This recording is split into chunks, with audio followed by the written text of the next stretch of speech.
আসসালামু আলাইকুম। আজকের ভিডিওতে থাকছে স্পোর্টসের সর্বশেষ আপডেট।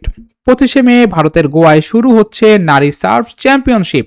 বাংলাদেশ এখানে পরপর টানা 3বার শিরোপা জয়ের লক্ষ্য নিয়ে মাঠে নামবে আবারও। লটারি ড্র অনুযায়ী বাংলাদেশ চ্যাম্পিয়নরা পড়েছে বি নম্বর গ্রুপে। এই গ্রুপে বাংলাদেশের সাথে খেলবে শক্তিশালী ভারত এবং মালদ্বীপ।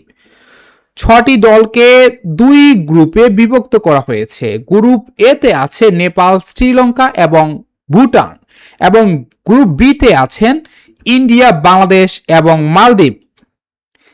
বাংলাদেশের প্রথম ম্যাচটি হবে 28 তারিখে মালদ্বীপের বিপক্ষে, এবং 25 তারিখে দুটি ম্যাচ আছে ভুটান, নেপালের, এবং পরবর্তী ম্যাচটি আছে মালদ্বীপ এবং ইন্ডিয়ার।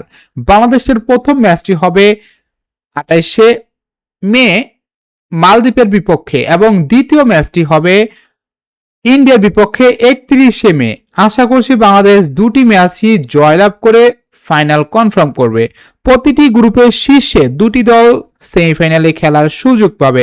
আশা করছি বাংলাদেশ হ্যাটট্রিক তমবার শিরোপা জয় করবে।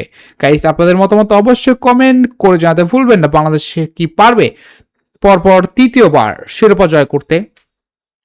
ভিডিওটি এই পর্যন্ত দেখার জন্য অসংখ্য ধন্যবাদ। স্পোর্টস নিয়ে নিত্য নতুন আপডেট পেতে চ্যানেলটি সাবস্ক্রাইব করতে ভুলবেন না। আল্লাহ হাফেজ গাইস।